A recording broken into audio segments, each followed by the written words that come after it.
20대에 사랑의 실패를 경험했습니다. 30대에 고향 땅 피렌체에서 정치에 입문했다가 정쟁의 소용돌이에 휘말려서 그만 고향에서 쫓겨나고 맙니다. 이제 40대가 되었는데 방황합니다. 갈 데가 없습니다. 어두운 숲속에 던져진 외로운 참새처럼 고독한 영혼이 된 것입니다. 그래서 그날 평화를 찾아 그곳까지 찾아갔습니다.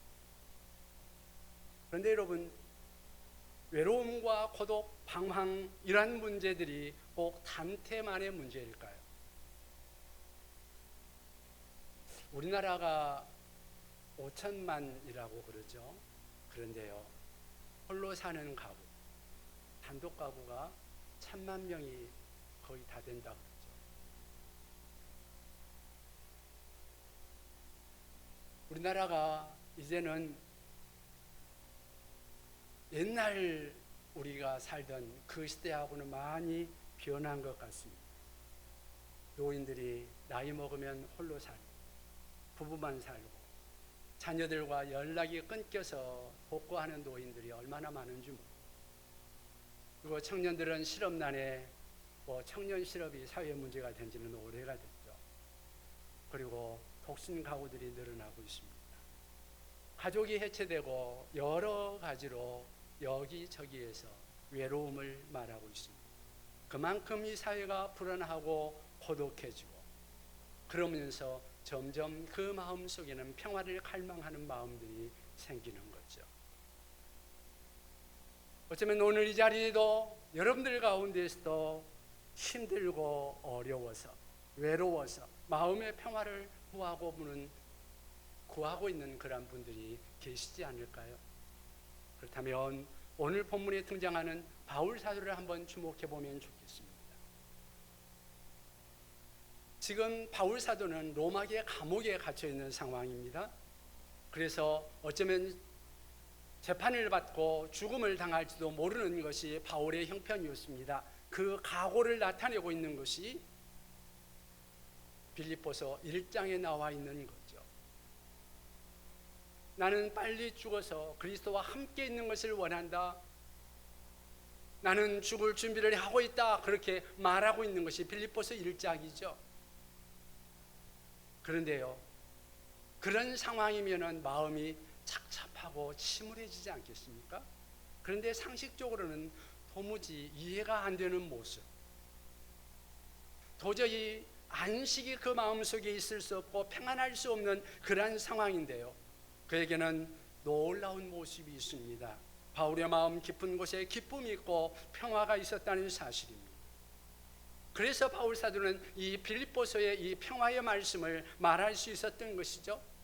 감옥이 빼앗아갈 수 없었던 그 평화, 쇠사슬로 묶을 수 없었던 죽음도, 죽음의 그 위협도 그를 흔들 수 없었던 그 평화. 여러분, 그 평화가 어디서 왔을까요?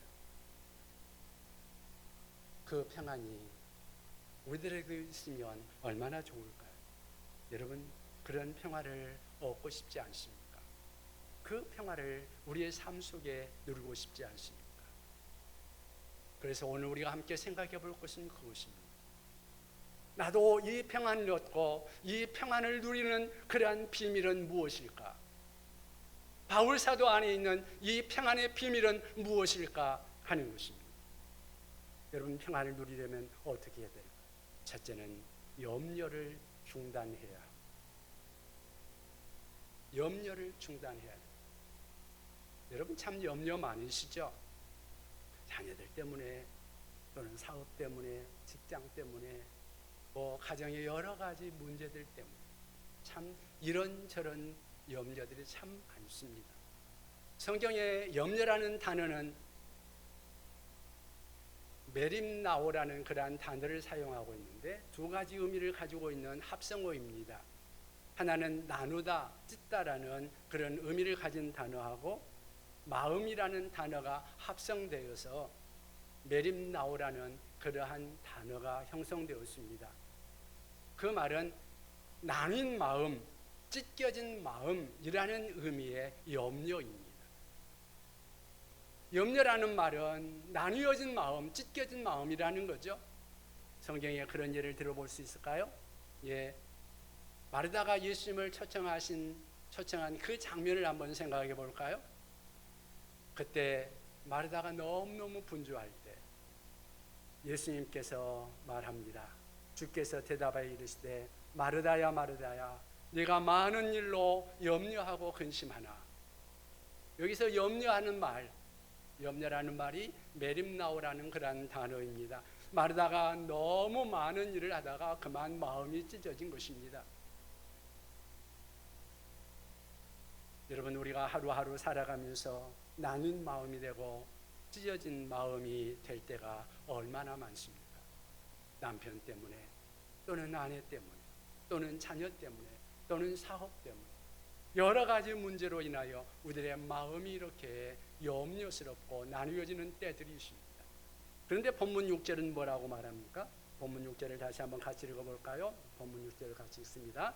아무것도 염려하지 말고 다만 모든 일에 기도와 간구로 너희 구할 것을 감사함으로 하나님께 아뢰라. 여기 뭐라고 말해요? 아무것도 염려하지 말고, 다시 말하면, 바꾸어 말하면 염려를 중단하라는 말입니다. 사실 우리가 진짜 마음이 원하는 것은 염려하지 않는 거죠. 염려거리가 없는 거 아니겠습니까? 만사 형통하고 내 뜻대로 모든 것들이 되고 평안한 것을 우리는 원하는 거죠. 그러나 우리의 삶이 그렇지 못하죠. 내 뜻대로 안 됩니다. 만사가 형통하지 못해요. 불통이죠. 염려가 일어날 수밖에 없죠. 그런데 본문을 보니까 염려거리가 없어지게 하여 주겠다, 그렇게 말하지 않습니다. 염려거리가 있고 염려가 될 때 어떻게 하라고요? 염려하지 마라. 그렇습니다. 마음의 평화를 얻기를 원한다면 염려하지 마라. 너희 마음에 염려가 있느냐? 염려하지 마라. 왜 그럴까요? 염려한다고 문제가 해결됩니까? 여러분, 염려해가지고 문제 해결된 거 있어요? 그래서 우리 예수님이 말씀하셨습니다. 너희 중에 누가 염려함으로 그 키를 한 자라도 더 할 수 있느냐? 다 무익할 뿐이라고 말합니다. 또 예수님이 계속해서 말씀하시기를, 누가복음 12장 26절에 말하기를, 그런즉 가장 작은 일도 하지 못하면서 어찌 다른 일을 염려하느냐? 염려하지 말라는 거죠. 염려 가지고 해결되는 거 아니라는 말. 미국의 어느 작은 교회에 웰 보엔이라는 목사님이, 젊은 목사님이 계셨습니다. 목회를 하는데 뒤돌아보니까 자기 자신이 너무 많은 염려에 눌려 있는 거예요. 그래서 작은 교회에서 목회를 하다 보니까 얼마나 많은 일들이, 염려들이 있겠습니까? 원망, 불평, 그것들이 자기에게 가득 차 있는 거예요. 그래서 그런 문제 때문에 심각하게 하나님 앞에 기도하는 중에 하나님께서 좋은 생각, 좋은 아이디어를 주십니다. 그래서 그것을 즉각 실천하기로 합니다. 그래서 보랏빛 리본을, 작은 리본을 손목에 메고, 그리고 원망과 불평이 일어날 때마다 왼손에서 오른손 옮겨 넣는 겁니다. 또 불평이 나면, 원망이 생기면, 염려가 생기면 그 리본을 다시 오른쪽으로 옮기면서, 왼쪽으로 옮기면서 하루에도 수십 번씩 그렇게 반복하면서 염려가 올라올 때마다, 불평하고 고통스러울 때마다 그것을 중단하게 해달라고 하나님 앞에 기도하면서 옮겨 놓기를 시작합니다. 그런데요, 신기하게도 점점 시간이 갈수록 자신이 변화되는 것을 발견했습니다. 자신의 변화를 발견하고 나서, 그러고 나서 교인들에게 같이 해보자고 그러면서 밴드를 다 나눠줬습니다. 우리 21일 동안만 해보자고 그러면서 교인들에게 도전을 줬습니다. 그러니까 교인들이 목사님 말씀을 따라서 그렇게 실천을 하기 시작했습니다. 그런데요, 놀랍게 교회가 변하더래요. 그런데요, 그 변화된 모습을 보고 이웃 교회가 그걸 보고는 야, 우리도 해보자 그러면서 이웃 교회들이 그것을 따라하기 시작했어요. 그러니까 그 소문이 점점 퍼져가지고 나중에는 그 미국의 유명한 오프라 윈프리라는 그 사람의 토크쇼에까지 그것이 소개되는 그러한 일이 일어났습니다. 오프라 윈프리의 그 토크쇼에서 그것이 소개되니까 세계의 수많은 나라에서 그것을 따라하기 시작했고 한 600만 명 이상이 거기에 참여하는 그런 놀라운 역사가 있었다고 하죠. 우리나라에서 저기 포항제철 포스코도 거기에 참여해가지고 거기에서도 상당한 효과가 있었다는 말을 들었습니다. 여러분 생각해보면 염려라는 것은 너무나 비생산적인 것입니다. 염려해도 아무 소용도 없고 해결도 안 됩니다. 그러다가 염려의 노예가 되어버리는 거죠. 그래서 우리 예수님은 말씀하셨습니다. 자기 백성들을 향하여서, 사실 이스라엘 백성들은요, 그 당시에 뭘 먹고 살 것인가, 먹고 사는 문제 때문에 정말 고통스러워하던, 먹는 것 문제도 제대로 해결되지 못하던 그런 시대인데 예수님이 뭐라고 말씀하시느냐? 그러므로 염려하여 이르기를 무엇을 먹을까, 무엇을 마실까, 무엇을 입을까 하지 마라. 너희 하늘 아버지가 다 아신다. 그러므로 내일을 일을 위하여 염려하지 마라. 내일 일은 내일이 염려할 것이요 한날의 괴로움은 그날로 족한다. 우리 주님께서 말씀하시죠. 하루하루 먹고 살기 어려운 그들을 향하여서도 우리 주님께서는 염려하지 말라고 말씀하십니다. 왜? 염려로 문제 해결이 되지 않기 때문에 그렇습니다. 그러므로 여러분 평안을 원하거든 여러분들에게 다가오고 있는 염려를 중단하는 것부터 시작하시기 바랍니다. 여러분 평안을 누리려면 어떻게 해야 될까요? 두 번째는 염려를 기도로 바꾸는 훈련을 하시기 바랍니다. 여러분에게 염려가 있거든 그 염려를 기도로 바꿀 수 있기를 바랍니다. 6절 말씀을 다시 한번 읽어볼까요? 6절 다시 한번 읽어봅니다. 아무것도 염려하지 말고 다만 모든 일에 기도와 간구로 너희 구할 것을 감사함으로 하나님께 아뢰라. 아무것도 염려하지 마라. 다만 모든 일에 뭐 어떻게 하라? 기도와 간구로, 기도와 간구로. 아무것도 염려하지 마. 아무것도. 그 다음에 다만 모든 일에 기도하라. 아무것도 염려하지 말고 모든 일에 기도. 아무것도 염려하지 않기 위해서 뭐 해라고요? 다시 말하면 염려거리가 있느냐? 그러면 그거를 기도거리로 바꿔라. 그런 의미 아니겠습니까? 따라서 여러분들에게 있는 염려는 기도거리다. 그렇게 생각하시면 좋겠습니다. 염려는 백해무익이죠. 그런데 기도하면 그것이 축복일 수 있는 것입니다. 기도하다가 우리 영성이 더 깊어질 수 있고 기도하다가 하나님의 능력을 받기도 하고 우리의 심령이 변화가 일어나지 않습니까? 그래서 베드로전서 5장 7절에 베드로는 말합니다. 너희 염려를 다 주께 맡겨라. 이는 그가 너희를 돌보십니다. 주님께 맡겨라. 그리고 우리가 할 일은 뭐예요? 기도하는. 어떤 목사님이 세미나를 하는데 그 목사님이 하는 말씀이 사모님이 건강이 너무 안 좋다. 제대로 뭘 드시지도 못하고 병원을 내 집 드나들듯 드나들고 집에서도 맨날 드러누워 있습니다. 상식적으로 보면 얼마나 염려가 되고 얼마나 원망, 불평이 되는 일들이겠습니까? 하나님이 목회를 시켜놓고 이렇게 사모가 몸이 약해가지고 날마다 병원에 들락날락하고 집안에만 들어누워 있으니 얼마나 힘든 일이겠습니까? 그런데요, 그 목사님이 하시는 말씀입니다. 그 사모가 복덩이래요. 왜? 그 사모 때문에 자기가 기도를 안 할 수가 없었다는 거예요. 그래서 기도를 하게 됐고, 그 기도를 통해서 자기가 하나님 앞에 은혜를 받고, 그러면서 교회가 부흥이 된 거예요. 여러분, 자식이 염려가 되십니까? 남편이 염려가 됩니까? 사업이 염려거리가 됩니까?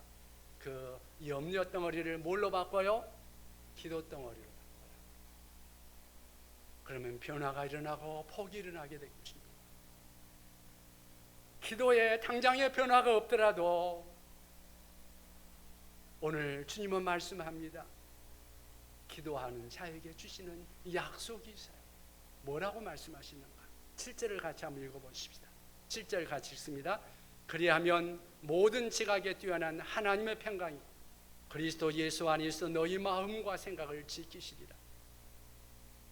기도하면 하나님의 평강이 너희 마음과 생각을 지키시리라. 내가 기도했어요. 기도하는데 당장 문제가 해결되지 않았어요. 그런데도 이상하게요, 기도하는 사람 마음속에는 평화가. 여러분, 그런 거 경험해 보셨어요? 문제는 해결되지 않아요. 정말로 답답해서 미칠 지경인 것 같은데 기도하다가 자기도 모르게 마음에 평화가 있는, 내 생각을 주님께서 바꿔주셔요. 이것을 다른 번역에는 이렇게 이 성경을 번역하고 있습니다. 그리하면, 다시 말하면 기도하면 사람의 헤아림을 뛰어넘는 하나님의 평화가 여러분의 마음과 생각을 지켜주실 것입니다. 아멘. 여러분, 베드로를 기억합니까? 베드로를 사람들이 잡아가지고 옥에 가두고, 야고보는 이미 죽였고 베드로도 잡아가지고 내일이면 죽이려고 감옥에 가뒀는데 다음 날이면 죽임을 당할 텐데 베드로는 그 밤에 감옥에서 홀 잠을 자고 있습니다. 여러분, 그게 어떻게 가능할까요? 여러분, 그렇게 잠 올 수 있겠어요? 내일이면 죽는데 내 친구가 죽었고 나도 내일 죽을 건데 그렇게 평안히 잘 수 있을까요? 여러분, 그 평안이 어디에서 왔을까요? 하나님이 주신 평안 아닐까요? 천사가 옆구리를 차고 깨워야 일어날 만큼 곤히 잠든 그 배. 또 바울은 어떻습니까? 바울은 전도하다가 빌립보 감옥에 갇혔는데, 여러분, 전도하다가 감옥에 갇히면 억울하지 않습니까? 그런데 감옥에 갇혀가지고 그가 찬송하면서 기도합니다. 이런 마음이 어디서 올 수 있을까요? 누가 주신 마음이에요? 하나님이 주시는 마음이죠. 자기 스스로 그렇게 갖고 싶다고 해서 그런 마음이 쉽게 가져질 수 있을까요? 그래서 한 영성학자는 이런 상태를 일체의 물결이 잔잔해진 고요한 호수에 비유하고 있습니다. 하나님의 평화가 임한 마음, 그 마음이 호수와 같다는 거죠. 마음이 더 이상 요동하지 않는 그러한 모습이죠. 염려할 수밖에 없는 상황임에도 불구하고 마음에 깊은 평화가 임하는 것입니다. 마음의 깊은 곳을 헤아려 지혜롭게 마음을 다스리는 하나님의 은혜가 임합니다. 인생의 위기를 기회로 바꾸며 살아갈 수 있는 은혜와 능력을 공급해 주시는 것입니다. 여러분, 이러한 평화가 어느 때 가능해진다고요? 염려를 기도로 바꾸고 기도할 때, 그때 일어난다. 여러분, 이 평화를 원하신다. 염려의 날에 기도하기를 결심하기 바랍니다. 그래서 염려가 일어나면 기도하십시다. 기도도 훈련입니다. 기도도 습관입니다. 여러분, 기도하기에 습관이 들여지면 그러면 염려의 순간에 기도할 수 있습니다. 여러분, 염려가 있거든 기도하는 그러한 훈련을 하시기 바랍니다. 평화를 누리며 살려면 그 비밀이 뭘까? 세 번째는 평화의 하나님을 나의 마음에 영접해야 하는 것입니다. 평화의 그 하나님을 내 마음에 영접하면 우리 안에 평화가 임하지 않겠습니까? 염려가 일어날 때 제일 먼저 할 것은 뭐라고? 염려를 중단해라. 그 다음에 염려가 일어날 때 그 염려거리를 뭘로 바꿔라? 기도거리로 바꿔라. 염려가 일어났다 그러면 염려가 생기거든 바로 그 자리에서 그거를 기도하시기 바랍니다. 그래야면 7절에 말씀하시기를 하나님의 평강이, 그리하면 그리스도 예수 안에 있는 하나님의 평강이 너희 마음과 생각을 지키시니, 우리 주님의 약속이시오. 그런데 본문은 이것으로 약속이 끝나지 않습니다. 평화, 그것이 사실 우리에게 너무 좋죠. 그런데 평화 누가 주시는 거예요? 하나님이 주시는 거죠. 하나님이 주시는 거라면 평화보다도 더 귀중한 것, 더 좋은 것, 그것이 뭘까요? 하나님이죠. 평화를 주시는 하나님, 그 하나님을 모실 수 있습니다. 여러분, 어린아이들은요, 부모님들이 보통 아이들에게 선물을 사다 주잖아요. 그러면 아이들이 입장에서는 그 선물을 받으니까 너무너무 좋죠. 그런데 선물보다도 더 중요한 분이 누구예요? 부모죠. 선물 받아서 좋아하지만 사실 선물보다 더 중요한 것은 부모 아니겠어요?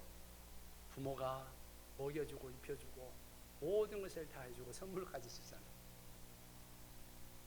여러분, 염려거리를 기도거리로 바꾸고 기도하는 자들에게 우리 하나님께서 약속하시는 하나님의 평강이 너희 마음을 지키실 것이다, 생각을 지키실 것이다. 그리고 더 9절 말씀을 함께 볼까요? 9절 말씀을 같이 읽어보십시다. 너희는 내게 배우고 받고 듣고 본바를 행하라. 그리하면 평강의 하나님이 너희와 함께 계시니. 아멘. 누가 함께 하신다고요? 평강의 하나님. 평강의 하나님, 그 하나님께서 너희와 함께 하실 것이다. 여러분, 하나님은 평화의 하나님이신 줄 믿습니다. 이사야 선지자는 그분이 탄생하기 700년 전에 그분의 탄생을 예언하면서 이런 말을 했습니다. 이사야서 9장 6절에 나오는 말씀이죠. 이는 한 아기가 우리에게 낳고 한 아들을 우리에게 주신 바 되었는데 그의 어깨는 정사를 메었고 그의 이름은 기묘자라 모사라 전능하신 하나님이라 영존하시는 아버지라 평강의 왕이라 할 것입니다. 이 아이가 누굴까요? 예수님, 평강의 왕. 우리에게 하나님이신 하나님의 아들 누구요? 예수 그리스도. 그분이 평강의 왕이라고 말씀하고 있습니다. 여러분, 예수님이 탄생하시던 날 천사들이 한 말을 기억합니까? 지극히 높은 곳에서는 하나님께 영광이요 땅에서는 하나님이 기뻐하시는 사람들 중에 평화로. 예수님이 평강의 왕으로 이 땅에 오셨습니다. 그리고 우리에게 평안을 주시기를 원합니다. 우리에게 평안을 주시기 위해서 우리 예수님께서 하신 일들이 무엇입니까? 우리가 늘 염려하고 걱정하고 근심하고 하는 그 모든 것들의 원인, 근본적인 원인은 죄가 아닐까요? 그 죄의 문제를 우리 예수님이 해결해 주시기를 위해서 이 땅에 오셨습니다. 그리고 그것을 위해서 자신이 친히 십자가에서 우리의 죄를 담당하시고 죽음을 당하셨습니다. 내 대신 채찍을 맞으시고 내 대신 저주를 받으시고 그리고 나의 죄를 다 용서해 주셨습니다. 그러면서 우리 하나님과 우리 사이에 있는 막힌 담을 헐어버리셨습니다. 그리고 우리로 하여금 평화의 하나님께 나아갈 수 있도록 길을 열어주셨습니다. 평강의 하나님이 내 안에 오실 수 있게 하셨습니다. 평강의 예수님이 우리에게 들려주시는 말씀이 있습니다. 요한복음 14장 27절에 예수님께서 그런 말씀을 하셨습니다. 평안을 너희에게 주시니 곧 나의 평안을 너희에게 주는, 내가 너희에게 주는 평안은 세상이 주는 것과 같지 않다고 말씀하십니다. 너희는 마음에 근심하지도 말고 두려워하지도 마라. 우리 예수님께서 우리에게 이렇게 평안을 주고 계십니다. 평강의 주님이 우리에게 평안을 주시며 기쁨을 주시고 안식을 주시면서 염려하지 마라, 두려워하지 마라 말씀하십니다. 중요한 것은 그분을 내 마음에 모시고 그분과 함께 내 안에서 늘 교제하며 살, 주님의 그 평강이 우리 안에 가득하게 임할 수 있다는 것입니다. 여러분, 그분을 여러분의 마음속에 모시고 계십니까? 마음을 열고 나의 구주, 나의 하나님으로, 나의 왕으로, 평강의 왕으로 그분을 내 마음속에 모시며 살아가는 여러분 되시기를 바랍니다. 이스라엘에 마리온 라인버거라는 선교사가 있었습니다. 그런데 그 선교사님을 통해서 예수를 믿은 한 유대인이 대학생인데 간증을 하였습니다. 그 간증의 내용이 이런 거였습니다. 자기는 기독교를 죽도록 싫어했습니다. 그래서 그 사람을 파괴하고 기독교를 파괴하기 위해서 선교사에게 접근했습니다. 그리고 마침내 선교사의 신임을 얻어서 그분과 함께 일하고 함께 여행하고 함께 잠도 자고, 그러면서 호시탐탐 이 선교사의 꼬투리를 잡아서 뭔가를 좀 잡아가지고 이 선교사를 무너뜨리려고 하는 그런 계획을 하고 있었습니다. 그러다가 한 가지 그가 발견한 것이 있었습니다. 자신에게는 없는 평화가 이 선교사에게는 있더라는 거죠. 이 평화가 도대체 어디서 올까 면밀하게 조사하며 탐구합니다. 마침내 얻은 결론은 예수님이었다. 이 선교사가 예수님으로부터 이 평안을 얻고 있구나, 그것을 깨닫는 순간 그가 고백합니다. 나는 그분 예수님을 영접하지 않을 수 없었습니다. 그리고 이제 그분 안에 있는, 그분이 지닌 동일한 평화를 갖게 되었습니다. 그렇게 고백을 하는 것이었습니다. 여러분 안에는 이 평화가 있습니까? 유대인 대학생이 발견한 그 평화, 바울 사도가 누렸던, 감옥 속에서 죽음을 앞두고 있으면서도 누렸던 그 평화, 여러분들도 누리고 싶지 않습니까? 그렇다면 생활 속에 염려를 중단하십시다. 그리고 염려가 여러분에게 찾아올 때마다 그것을 기도거리로 바꾸어 하나님 앞에 기도하십시다. 그리하고 하나님의 평강이 여러분 안에 임합니다. 평강의 주님을 여러분의 구주로 모십니다. 주님과 늘 교제하며 살아 여러분 안에 이 평강이 넘치시기를 주의 이름으로 축원합니다. 기도하십시다.